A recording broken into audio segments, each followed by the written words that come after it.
బలమైన పార్టీ మన పార్టీ.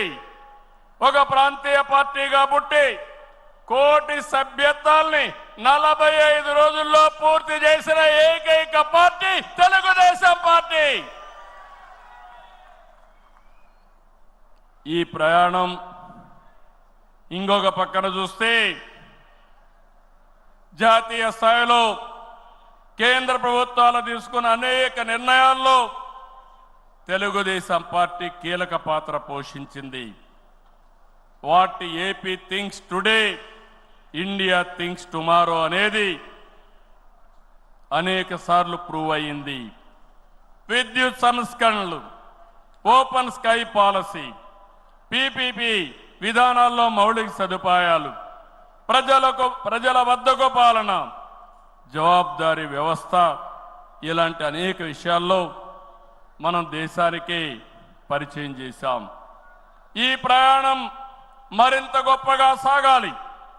ప్రస్తుత టెక్నాలజీ యుగంలో ప్రజల అవసరాలకు అనుగుణంగా పార్టీ విధానాల్లో నూతనత్వాన్ని తీసుకొద్దాం.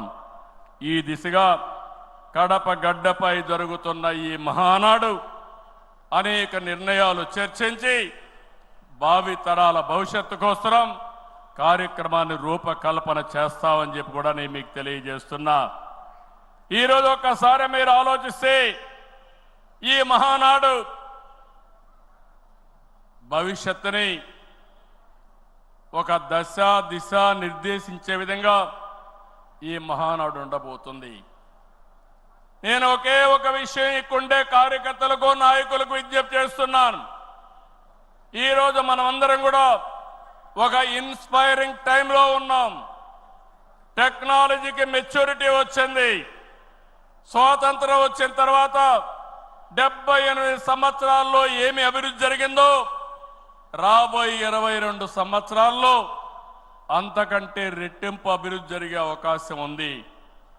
దీనికి కారణం ఈ దేశంలో ఉండే ప్రజలే కారణం అని చెప్పి నేను మీకు తెలియజేస్తున్నా. ఆ దిశగా ఈ మహానాడు ఒక చరిత్రలో మిగిలిపోతుంది.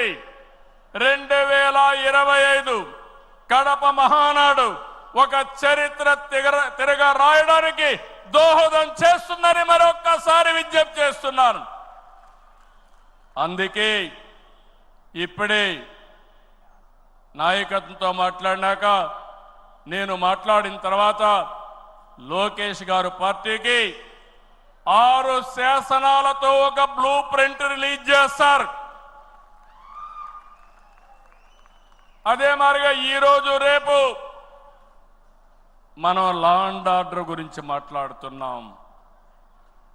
లా అండ్ ఆర్డర్లో నేను ఒకటే చెప్తున్నాను, నేరస్తులు ఎక్కడున్నా వదిలిపెట్టే సమస్య లేదు. ఆంధ్రప్రదేశ్ అంటే